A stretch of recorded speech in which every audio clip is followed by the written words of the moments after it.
Future या current affairs आ चुका है मार्केट में। तो चलिए इस वीडियो में हम लोग दिसंबर मंथ का करंट देखेंगे। सबसे पहले है पिछले 5 वर्षों के दौरान लगभग 57,125 किलोमीटर 57,125 किलोमीटर राष्ट्रीय राजमार्गों का निर्माण सड़क परिवहन राजमार्ग मंत्रालय के अधीन किया गया है। तो कितना किलोमीटर किया गया? 57,125 किलोमीटर। किस मंत्रालय के द्वारा? तो सड़क परिवहन एवं राजमार्ग मंत्रालय के अधीन किया गया है। नेक्स्ट है देश की पहली ऑल इलेक्ट्रिक ट्रक परियोजना का उद्घाटन सर्बानंद सोनोवाल ने किया है। यह दीनदयाल पोर्ट अथॉरिटी कांडला के लिए शुरू की गई है। फिर से इसको देखते हैं। पहला इलेक्ट्रिक ट्रक परियोजना किसके द्वारा शुरू किया गया है? सर्बानंद सोनोवाल के द्वारा, ठीक है। और यह कहाँ पे? तो दीनदयाल पोर्ट अथॉरिटी कांडला के लिए शुरू की गई है। इसमें देख लीजिए जरा, दीनदयाल पोर्ट जो है ना, इसका नाम पहले क्या था? कांडला पोर्ट था, लेकिन अब इसका नाम क्या रखा गया है? दीनदयाल पोर्ट। इसका मुख्य उद्देश्य क्या है? तो समुद्री क्षेत्र में ग्रीन शिपिंग के विजन को पूरा करना है। ग्रीन शिपिंग के विजन को पूरा करना है। नेक्स्ट है महाराष्ट्र राज्य ने उत्सर्जन कम करने के लिए बैम्बू इंडस्ट्री पॉलिसी के तहत राज्य के सभी थर्मल पावर प्लांट को 5 से 7% बैम्बू बायोमास चारकोल को मिलाना अनिवार्य कर दिया है। कौन सा राज्य जो है बैम्बू इंडस्ट्री पॉलिसी लॉन्च किया है? तो महाराष्ट्र। इसके तहत क्या करेगा? तो 5 से 7% बैम्बू बायोमास चारकोल को मिलाना अनिवार्य कर दिया है। सभी थर्मल पावर प्लांट को 5 से 7% जो है बैम्बू बायोमास चारकोल को मिलाना क्या किया है? अनिवार्य कर दिया। कौन सा राज्य? महाराष्ट्र। क्यों? क्योंकि उत्सर्जन को कम करना है। किस पॉलिसी के तहत? तो बैम्बू इंडस्ट्री पॉलिसी के तहत। नेक्स्ट है प्रधानमंत्री जीवन योजना। प्रधानमंत्री जीवन योजना का दायरा एवं समय सीमा 5 साल बढ़ाकर 2028-29 तक कर दी गई है, ताकि दूसरी पीढ़ी के एथेनॉल परियोजनाओं के लिए वित्तीय सहायता जारी रहे। इसको फिर से हम लोग देखेंगे। प्रधानमंत्री जीवन योजना का दायरा एवं समय सीमा 5 साल बढ़ाकर 2028-29 तक कर दी गई है, ताकि दूसरी पीढ़ी के एथेनॉल परियोजनाओं के लिए वित्तीय सहायता जारी रहे। तो देखिए, सबसे पहले जीवन योजना शुरुआत कब की गई थी? तो 2019 में किया गया था, और इसका समय सीमा 5 साल के लिए क्या किया गया? बढ़ाया गया 2028-29 तक के लिए। देश में दूसरी पीढ़ी की इथेनॉल परियोजना की स्थापना के लिए एकीकृत जैव इथेनॉल परियोजनाओं को वित्तीय सहायता प्रदान करने के उद्देश्य से इस योजना को 2019 में शुरू किया गया था, और अभी इसका दायरा 5 साल के लिए बढ़ाया गया है, ताकि दूसरी पीढ़ी के इथेनॉल परियोजनाओं के लिए वित्तीय सहायता जारी रहे। नेक्स्ट है भारत का पहला 24/7 ओपन नेटवर्क कोर्ट केरल के कोल्लम शहर में खोला गया है। कौन सा कोर्ट खोला गया है? तो 24/7 ओपन नेटवर्क कोर्ट कहाँ पे? तो केरल के कोल्लम शहर में। ये भारत का पहला 24/7 ओपन कोर्ट है, ओपन नेटवर्क कोर्ट है। ओपन नेटवर्क कोर्ट कहाँ पे? तो केरल के कोल्लम में। नेक्स्ट है बेप्स स्वामीनारायण संस्था द्वारा आयोजित प्रमुख वर्णी अमृत महोत्सव को गृह मंत्री अमित शाह द्वारा अहमदाबाद में संबोधित किया गया है। तो प्रमुख वर्णी अमृत महोत्सव को किससे संबोधित किया है? अमित शाह, गृह मंत्री अमित शाह। कहाँ पे? तो अहमदाबाद में। और ये आयोजित कहाँ हुआ था? किसके द्वारा, किस संस्था के द्वारा? तो बेप्स स्वामीनारायण संस्था द्वारा, BAPS स्वामीनारायण संस्था द्वारा। नेक्स्ट है जल शक्ति हैकथॉन 2025 का शुभारंभ केंद्रीय मंत्री CR पाटिल ने नई दिल्ली में किया। जल शक्ति 2025 का शुभारंभ कहाँ हुआ था? नई दिल्ली में। किसने किया था? तो मंत्री CR पाटिल ने, केंद्रीय मंत्री CR पाटिल ने। इसका उद्देश्य क्या है? तो इसका उद्देश्य जल क्षेत्र में नवाचार और स्टार्टअप को बढ़ावा देना है। तो जल शक्ति हैकथॉन 2025 की शुरुआत किसने किया था? तो CR पाटिल ने किया था। कहाँ पे? नई दिल्ली में। नेक्स्ट है IIT बॉम्बे ने भारत का पहला deep tech venture capital fund Y point venture capital fund launch किया। किस IIT ने भारत का पहला deep tech venture capital fund launch किया है? तो IIT बॉम्बे ने। नेक्स्ट है विश्व की शीर्ष टेक सिटी की सूची में बेंगलोर को कितना स्थान मिला है? तो 16वां स्थान मिला है। विश्व का वर्ल्ड में शीर्ष टेक सिटी की सूची में, टेक्नोलॉजी सिटी में बेंगलोर को क्या स्थान मिला है? 16वां स्थान मिला है। कोहिमा नागालैंड में, नागालैंड की राजधानी कोहिमा है, में भारत सरकार द्वारा पारंपरिक जल निकायों को पुनः जीवित करने के लिए स्टेट लेवल वाटरशेड महोत्सव 2025 एवं मिशन वाटरशेड पुनरुत्थान शुरू किया गया है। तो स्टेट लेवल वाटरशेड महोत्सव 2025 की शुरुआत कहाँ की गई है? तो नागालैंड में, कोहिमा में। किसके द्वारा? भारत सरकार द्वारा, जो कि क्या करेगा? पारंपरिक जल निकायों को पुनः जीवित करने के लिए स्टेट लेवल वाटरशेड महोत्सव मनाया गया। कहाँ? नागालैंड के कोहिमा में। नेक्स्ट है आपकी पूंजी आपका अधिकार। भारत सरकार द्वारा देशव्यापी पहल शुरू की गई है। कौन सा अधिकार? तो आपकी पूंजी आपका अधिकार। इसका उद्देश्य क्या है?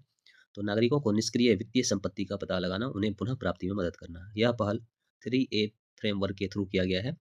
3A का मीनिंग क्या है? तो A for awareness, A for accessibility, A for action, triple A। इसमें क्या है कि बैंक में आपका अगर किसी का भी पैसा जमा है, उसका पता नहीं लगा पा रहा है कि किसका है नहीं है, तो उसके लिए ये काम किया गया है गवर्नमेंट के थ्रू। बहुत दिनों से पड़ा हुआ है बैंक में अमाउंट, तो उसके लिए यह योजना है एक तरह का, आपकी पूंजी आपका अधिकार। इससे क्या होगा, नागरिकों को निष्क्रिय वित्तीय संपत्ति पता लगाने में मदद मिलेगा। नेक्स्ट है 62,271 रूफटॉप सोलर इंस्टॉलेशन पूरा करने वाला जिला कौन सा बना? लखनऊ। कहाँ का? उत्तर प्रदेश का। 62,271 सोलर इंस्टॉलेशन रूफटॉप यानी छत पे लगाएगा। सोलर जो है इंस्टॉल किया है कहाँ पे? तो छत पे पूरा कर लखनऊ जिला जो है उत्तर प्रदेश का शीर्ष जिला बन गया है। किस योजना के तहत? तो पीएम सूर्य घर मुफ्त बिजली योजना के तहत। नेक्स्ट देखिए, गंगा नदी पर भारत के पहले हाइड्रोजन फ्यूल सेल पैसेंजर जहाज का कॉमर्शियल ऑपरेशन नमो घाट से ललिता घाट के बीच शुरू हुआ है, जो कि बनारस में है। फिर से देखिए, गंगा नदी पर भारत के पहले हाइड्रोजन फ्यूल सेल पैसेंजर जहाज का कॉमर्शियल ऑपरेशन शुरू हुआ है। कहाँ से कहाँ के बीच? तो नमो घाट से ललिता घाट के बीच। कहाँ पे? तो वाराणसी में। ठीक है, वाराणसी में शुरू किया गया है। किस नदी पे? तो गंगा नदी पे। क्या नाम है? तो भारत के पहले हाइड्रोजन फ्यूल सेल पैसेंजर जहाज का कॉमर्शियल ऑपरेशन है। कहाँ से कहाँ? नमो घाट से ललिता घाट के बीच शुरू किया गया बनारस में। महाकवि सुब्रमण्यम भारती की जयंती के उपलक्ष्य में नई दिल्ली में many language one emotion theme के साथ भारतीय भाषा उत्सव मनाया गया है। तो भारतीय भाषा उत्सव कहाँ मनाया गया है? नई दिल्ली में। इसका थीम क्या है? तो one many language one emotion. Many language one emotion किसकी जयंती के उपलक्ष्य में? तो महाकवि सुब्रमण्यम भारती की जयंती के अवसर पर। नेक्स्ट है, पर्यावरण के प्रति बच्चों को जागरूक करने के लिए बिहार में बेगूसराय का प्रथम स्थान है। तो पर्यावरण को के प्रति बच्चों को जागरूक जागरूक करने वाला बिहार का प्रथम जिला कौन बना है? तो बेगूसराय। कौन सा जिला? बेगूसराय जिला। नेक्स्ट है, इंटरपोल द्वारा हाल में गोवा के नाइट क्लब में आग लगने पर लापता मालिकों के लिए ब्लू कॉर्नर नोटिस जारी किया गया है। इंटरपोल द्वारा हाल में गोवा के नाइट क्लब में आग लगने पर लापता मालिक के लिए कौन सा नोटिस जारी किया गया है? Blue corner notice. लापता मालिक का पता लगाने के लिए ब्लू कॉर्नर नोटिस जारी किया गया है। नेक्स्ट है, कोलकाता के बॉस इंस्टीट्यूट के वैज्ञानिक ने ग्लो कैस 9 प्रोटीन बनाया है। कौन सा प्रोटीन बनाया है? ग्लो कैस 9 प्रोटीन बनाया है।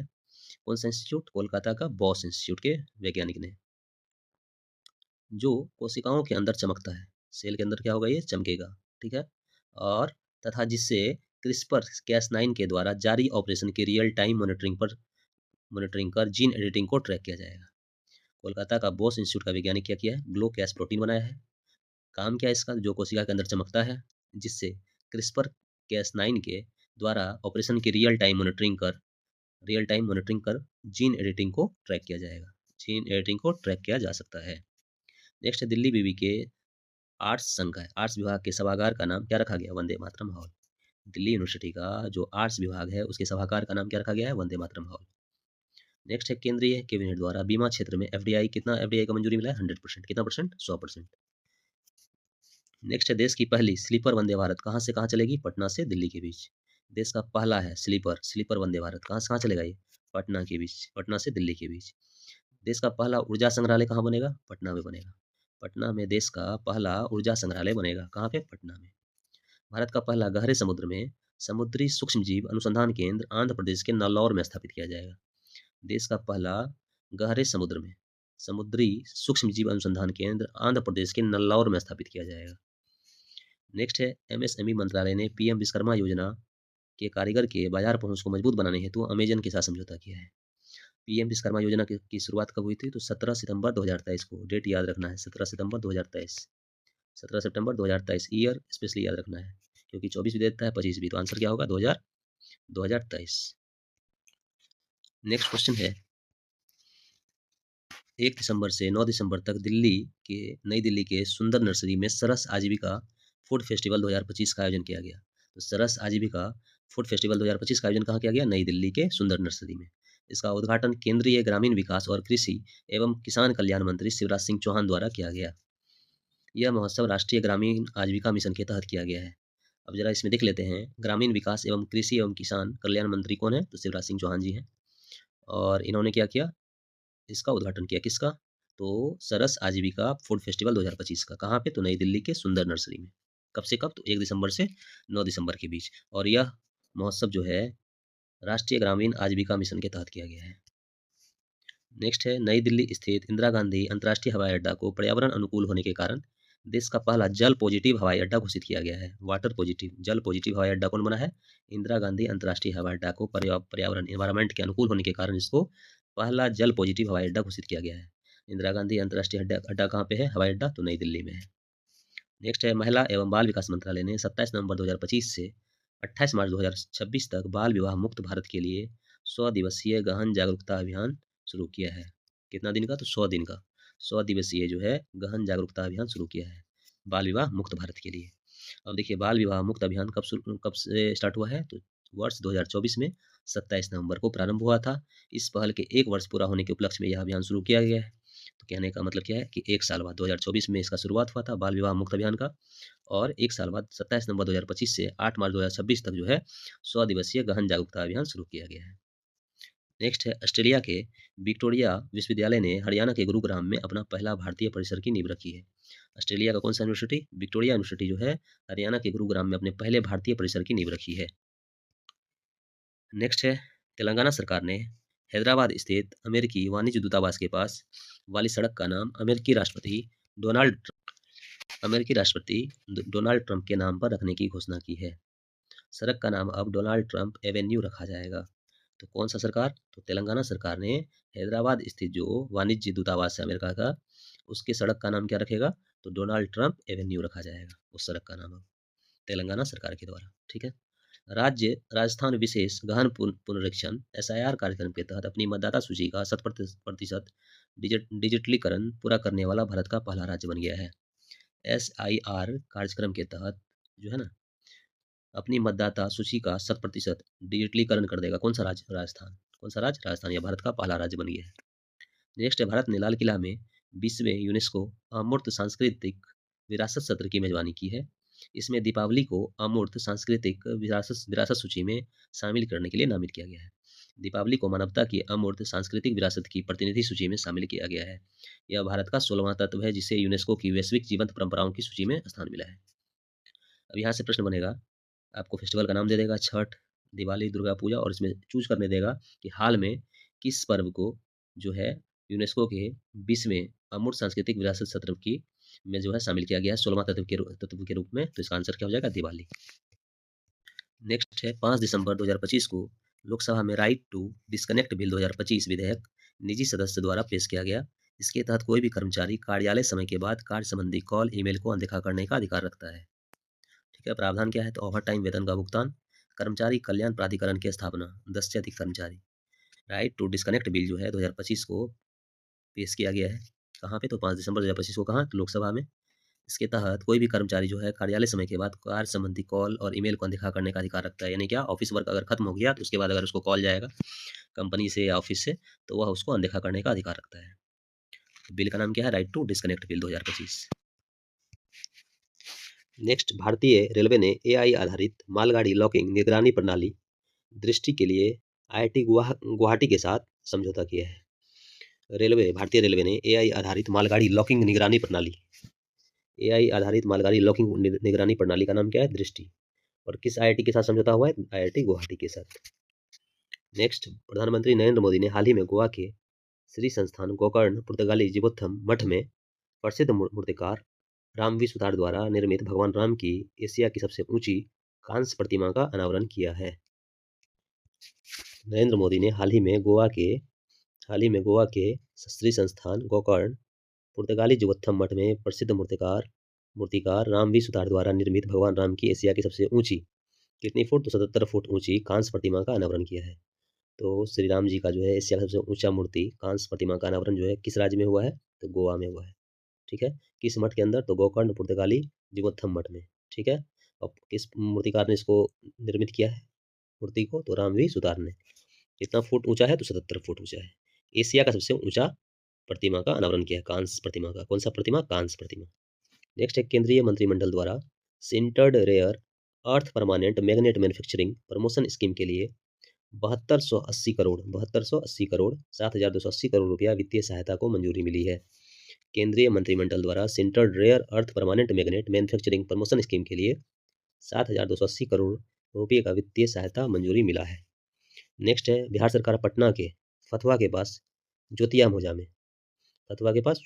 में गुजरात की गिफ्ट सिटी की तर्ज पर एक आधुनिक फिनटेक सिटी विकसित कर रही है। तो बहुत अच्छा क्वेश्चन है ये, बिहार जीके के लिए सबसे अच्छे से देखना है इसको। बिहार सरकार के पटना के फतवा के पास ज्योतिया मोजा में, कौन सा जगह में? ज्योतिया मोजा में गुजरात की गिफ्ट सिटी के तर्ज पर आधुनिक फिनटेक सिटी विकसित कर रही है। नेक्स्ट है केंद्र सरकार की पहल पर एनपीसीआईएल और एनटीपीसी ने बिहार के 3 जिला कौन कौन सिवान सिवान बांका और नवादा सिवान बांका और नवादा में परमाणु ऊर्जा संयंत्र स्थापित करने के लिए सर्वे शुरू किया है स्थापित करने के लिए सर्वे शुरू किया है। इसको याद कैसे करना है? सिर्फ एक नाम याद रखना है, सिवान। क्या याद रखना है? सिवान। वो को बौ समझ लेना है। सिवान, सौ से सिवान, बौ से बांका, नौ से नवादा। ठीक है, सौ से सिवान, बौ से बांका, नौ से नवादा। केंद्र सरकार ने केंद्र सरकार की पहल पर एनपीसीआईएल और एनटीपीसी ने बिहार के 3 जिलों में सिवान, बांका, नवादा में परमाणु ऊर्जा संयंत्र स्थापित करने के लिए सर्वे शुरू किया है। नेक्स्ट है शैक्षणिक सत्र 2025-26 से सीबीएसई ने नई राष्ट्रीय शिक्षा नीति 2020 के तहत 6 to 8 कक्षा के लिए कौशल शिक्षा को अनिवार्य कर दिया है। 6 to 8 के लिए स्किल एजुकेशन को अनिवार्य कर दिया है, न्यू एजुकेशन पॉलिसी के तहत 2020 के तहत, है ना, सीबीएसई ने 2025-26 से। नेक्स्ट है जम्मू कश्मीर में मिनरल डेवलपमेंट को बढ़ाने के लिए लाइमस्टोन ब्लॉक्स की पहली नीलामी की जाएगी। मिनरल डेवलपमेंट को बढ़ाने के लिए लाइमस्टोन ब्लॉक्स की पहली नीलामी कहाँ की जाएगी? जम्मू कश्मीर में। नेक्स्ट, भारत के पहले private sector navigation innovation hub Anant centre of excellence for navigation ACEN, अनंत लग रहा है अंबानी का ही होगा। ACEN भारत के पहले private sector navigation innovation hub Anant centre of excellence for navigation का उद्घाटन हाल ही में तिरुवनंतपुरम केरल में किया गया है, जिसे इसरो के चेयरमैन वी नारायण ने लॉन्च किया है। तो ACEN Anant ACEN Anant centre of excellence for navigation का उद्घाटन कहाँ हुआ है? तो तिरुवनंतपुरम के केरल में। किसके द्वारा किया गया है? तो वी नारायणन, जो कि इसरो के चेयरमैन है। चलिए, यह भारत का पहला प्राइवेट सेक्टर नेविगेशन हब है। नाम क्या है? Anant centre of excellence for navigation. Next, भारतीय प्रतिभूति और विनिमय बोर्ड सेबी ने कम जोखिम वाले विदेशी निवेशकों के लिए भारत में निवेशों को आसान बनाने के लिए निवेश को आसान बनाने के लिए स्वागत F1 नामक एक नया फ्रेमवर्क लॉन्च किया है, जो 1 जून 2026 से लागू होगा। सेबी भारतीय प्रतिभूति और विनिमय बोर्ड ने कम जोखिम वाले विदेशी निवेशकों के लिए भारत में निवेश को आसान बनाने के लिए स्वागत F1 नामक जो है एक फ्रेमवर्क लॉन्च किया। कब से शुरू होगा ये? 1 जून 2026 से। ये स्वागत F1 क्या है? तो स्वागत का फुल फॉर्म है single window automatic and generalised access for trusted foreign investors. कब से लागू होगा? 1 जून 2026 से। नेक्स्ट है regional artificial intelligence AI impact conference 2025 Shillong के स्टेट कन्वेंशन सेंटर में आयोजित हुआ। इस सम्मेलन का फोकस लोग प्रकृति प्रगति था। तो regional artificial intelligence AI impact conference 2025 कहाँ हुआ? तो शिलांग के मेघालय शिलांग के स्टेट कन्वेंशन सेंटर में आयोजित हुआ। इस सम्मेलन का फोकस क्या था? तो लोग प्रकृति प्रगति, LPP, L फॉर लोग, P फॉर प्रकृति और P फॉर प्रगति। नेक्स्ट है 11वां India International Science Festival IISF 2025 Haryana के पंचकुला में 6 से 9 दिसंबर 2025 तक आयोजित किया गया था, जिसकी थीम विज्ञान से समृद्ध आत्मनिर्भर भारत के लिए थी। वहाँ India International Science Festival IISF 2025 Haryana के पंचकुला में हुआ था। कब हुआ था? तो 6 से 9 दिसंबर 2025 को हुआ था, जिसकी थीम क्या थी? विज्ञान से समृद्ध आत्मनिर्भर भारत के लिए। नेक्स्ट है नीति आयोग और IBM ने 2047 तक भारत को दुनिया की शीर्ष 3 क्वांटम अर्थव्यवस्था टॉप 3 क्वांटम इकोनॉमी में से एक बनाने के लिए रोड मैप जारी किया है। तो रोड मैप जारी किया गया किसके द्वारा? तो नीति आयोग और IBM के थ्रू। तो क्या ये है रोड मैप? तो 2047 तक भारत को दुनिया की शीर्ष 3 क्वांटम अर्थव्यवस्था में से एक बनाना है। ठीक है। नेक्स्ट है बिहार में 3 नए विभाग। कौन कौन सा? तो युवा रोजगार कौशल विभाग। ठीक है, युवा रोजगार एवं कौशल विभाग, उच्च शिक्षा विभाग, सिविल विमानन विभाग के गठन को मंजूर। नेक्स्ट है महिलाओं की सुरक्षा के लिए बिहार में अभिया ब्रिगेड। कौन सा ब्रिगेड? अभिया ब्रिगेड पुलिस यूनिट बनाने की घोषणा की गई है। अभिया ब्रिगेड पुलिस कहाँ बनेगा? ब्रिगेड तो बिहार में। कहाँ पे? बिहार में, महिलाओं की सुरक्षा के लिए। नेक्स्ट है कृषि क्षेत्र में सौर ऊर्जा के इस्तेमाल में महाराष्ट्र देश में शीर्ष स्थान पे है। सौर ऊर्जा कृषि क्षेत्र में, एग्रीकल्चर सेक्टर में सौर ऊर्जा का निर्माण करने में भारत के अंदर महाराष्ट्र राज्य जो है देश में शीर्ष स्थान पे है। नेक्स्ट है एशियाई विकास बैंक ADB ने महाराष्ट्र में ग्रामीण और सुरक्षित सड़कों के लिए $400 मिलियन लगभग 3300 करोड़ के परिणामी एक बड़े परिणाम आधारित ऋण कार्यक्रम को मंजूरी दी है। परिणाम आधारित ऋण क्या होगा? RBL, इंग्लिश में RBL बोलेंगे। RBL means result based loan. ठीक है, परिणाम आधारित ऋण। फिर से देखते हैं इसको। एशियाई विकास बैंक एडीबी ने महाराष्ट्र में, कहाँ पे, महाराष्ट्र में ग्रामीण और सुरक्षित सड़कों के लिए $400 मिलियन, कितना मिलियन, $400 मिलियन के लगभग 3300 करोड़ के एक बड़े परिणाम आधारित ऋण कार्यक्रम को मंजूरी दी है। एडीबी ने, कहाँ पे, महाराष्ट्र में। भारत में डीप फेक पर लगाम लगाने के लिए एक निजी सदस्य विधेयक प्राइवेट मेंबर बिल लोकसभा में शिवसेना के सांसद श्रीकांत सिंधे द्वारा प्रस्तुत किया गया है। डीप फेक पे लगाम लगाने के लिए एक निजी बिल, कौन सा बिल, निजी सदस्य विधेयक bill, private member bill, Lok Sabha में शिवसेना के सांसद श्रीकांत शिंदे द्वारा प्रस्तुत किया गया है। नेक्स्ट है, पर्यटन राज्यों में तीर्थ यात्रा पर्यटन को प्रोत्साहित करने के लिए प्रसाद योजना का पुनर्निर्धारण कर रहा है। पर्यटन मंत्रालय, कौन सा मंत्रालय, पर्यटन मंत्रालय जो है सभी स्टेट्स में, राज्यों में तीर्थ यात्रा पर्यटन को टूरिज्म को प्रोत्साहित करने के लिए प्रसाद योजना का पुनर्निर्धारण कर रहा है। नेक्स्ट है, भारत की घरेलू उड़ानों में करीब 60% मार्केट शेयर रखने वाली इंडिगो हाल ही में एक बड़े ऑपरेशनल संकट में फंस गई है, जिससे बीते दिनों में सैकड़ों इंडिगो विमान रद्द हुए हैं या उनमें देरी हुई है। कौन सा विमान, इंडिगो विमान। नेक्स्ट है, राष्ट्रीय द्रौपदी मुर्मू ने हाल ही में नई दिल्ली के विज्ञान भवन में 2023 और 24 के लिए राष्ट्रीय हस्तशिल्प पुरस्कार प्रदान किया है। यह समारोह राष्ट्रीय हस्तशिल्प सप्ताह 2025 8 से 14 दिसंबर का हिस्सा था, जिसमें कुल 48 पुरस्कार दिए गए, जिनमें 12 शिल्प गुरु पुरस्कार, 36 राष्ट्रीय हस्तशिल्प पुरस्कार, 2 विशेष डिजाइन नवाचार पुरस्कार शामिल थे। यहाँ से जो प्रश्न बनेगा, यह समारोह कब मनाया गया था, तो ये राष्ट्रीय हस्तशिल्प सप्ताह तो 8 से 14 दिसंबर को, दिसंबर मंथ में 8 से 14 सितंबर मंथ के बीच। कितने पुरस्कार दिए गए थे टोटल, तो 48। किस क्षेत्र में, तो राष्ट्रीय हस्तशिल्प पुरस्कार प्रदान किए गए थे। कहाँ पे, तो विज्ञान भवन में, किसके द्वारा, राष्ट्रीय द्रौपदी मुर्मू द्वारा। 2023 और 24 के लिए कौन सा पुरस्कार, राष्ट्रीय हस्तशिल्प पुरस्कार प्रदान किया। कितना टोटल, 48। कब, तो राष्ट्रीय हस्तशिल्प सप्ताह 8 से 14 दिसंबर 2025। नेक्स्ट है, उत्तर प्रदेश के दुधवा टाइगर रिजर्व के बफर जोन में पहली बार रेनबो वाटर स्नेक पाया गया है। उत्तर प्रदेश में कौन सा टाइगर रिजर्व, दुधवा, इसमें क्या पाया गया पहली बार, तो रेनबो वाटर स्नेक पाया गया है। नेक्स्ट है, बिहार सरकार वैशाली जिला में स्थित बरेला झील, कौन सा झील, बरेला झील को नेचर वाइल्ड लाइफ सर्किट में शामिल करेगी।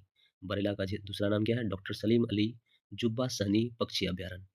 बरेला कहाँ पे है, तो बिहार राज्य के वैशाली जिला में। इसको किस चीज़ में शामिल किया गया है, तो नेचर वाइल्ड लाइफ में, नेचर वाइल्ड लाइफ सर्किट में, ठीक है, वाइल्ड लाइफ सर्किट में। नेक्स्ट है, भारत में फुटबॉल को बढ़ावा देने के लिए महाराष्ट्र सरकार ने प्रोजेक्ट महादेव लॉन्च किया है। तो प्रोजेक्ट महादेव जी क्या खेलेंगे, फुटबॉल, महादेव फुटबॉल से संबंधित है। नेक्स्ट है, भारत ने लद्दाख के गलवान घाटी में दुनिया का सबसे ऊंचा युद्ध स्मारक खोला है, जिसका उद्घाटन कौन करेगा, तो रक्षा मंत्री राजनाथ सिंह ने किया है। कितना ऊंचा है, 14,500 फीट युद्ध स्मारक कहाँ खुला है, तो लद्दाख के गलवान घाटी में, जिसका उद्घाटन किसने किया, रक्षा मंत्री राजनाथ सिंह ने। नेक्स्ट है, आईआईटी मद्रास की अगुवाई में भारत ने चेन्नई में ग्लोबल एआई कॉन्क्लेव 2025 की मेजबानी की है। आईआईटी मद्रास, कौन सा आईआईटी, आईआईटी मद्रास की अगुवाई में भारत ने चेन्नई में ग्लोबल एआई कॉन्क्लेव 2025 की मेजबानी की है। यह इवेंट सुरक्षित, भरोसेमंद, समावेशी एआई डेवलपमेंट पर केंद्रित था।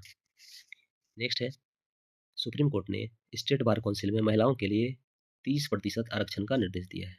सुप्रीम कोर्ट ने स्टेट बार काउंसिल में, कहाँ पे, स्टेट बार काउंसिल में महिला को कितना परसेंट आरक्षण का निर्देश दिया है देने का, तो 30%। कितना परसेंट, 30%। नेक्स्ट है, भारतीय सेना ने अरुणाचल प्रदेश के दिरांग में अपना पहला सामुदायिक radio station radio Dirang 88.4 FM अपनी मिट्टी अपनी कहानी लॉन्च किया है। एफएम का नाम क्या है, 88.4 FM रेडियो दिरांग अपनी मिट्टी अपनी कहानी, जिसे गजराज कोर द्वारा, कौन सा कोर, गजराज कोर द्वारा ऑपरेशन सद्भावना के तहत स्थापित किया गया है। भारतीय सेना ने अरुणाचल प्रदेश के दिरांग में, कहाँ पे, अरुणाचल प्रदेश के दिरांग में पहला सामुदायिक radio station radio Dirang 88.4 FM अपनी मिट्टी अपनी कहानी लॉन्च किया है, जिसे गजराज कोर, कौन सा कोर, गजराज कोर के द्वारा ऑपरेशन सद्भावना के तहत स्थापित किया गया है। नेक्स्ट है, कर्नाटक के बेलगावी में विश्व का दूसरा सबसे बड़ा खादी राष्ट्रीय ध्वज का अनावरण हुआ है। पहला 2021 में लेह में फहराया गया था, दूसरा होस्ट किया गया था 2021 में, कहाँ, लेह में, और ये दूसरा है कहाँ, कर्नाटक के बेलगावी में। पता है 1924 में गांधी जी जो कांग्रेस का अधिवेशन का अध्यक्षता किए थे, कहाँ किए थे, बेलगांव में, कर्नाटक के बेलगांव में। तो दूसरा सबसे बड़ा खादी राष्ट्रीय ध्वज का अनावरण कहाँ हुआ, तो कर्नाटक के बेलगावी में। नेक्स्ट है काशी विश्वनाथ कॉरिडोर की तर्ज पर विकसित होगा हरिहरनाथ मंदिर, कला संस्कृति मंत्री अरुण शंकर प्रसाद ने इसका घोषणा किया है। किसके बेस पे होगा? तो काशी विश्वनाथ कॉरिडोर की तर्ज पे होगा। कौन सा मंदिर? हरिहरनाथ मंदिर। कौन करेगा? तो कला संस्कृति मंत्री अरुण शंकर प्रसाद ने इसका घोषणा किया है। Thanks for watching guys. इसके बाद नवंबर मंथ का अपलोड होगा, ये दिसंबर का था कंप्लीट।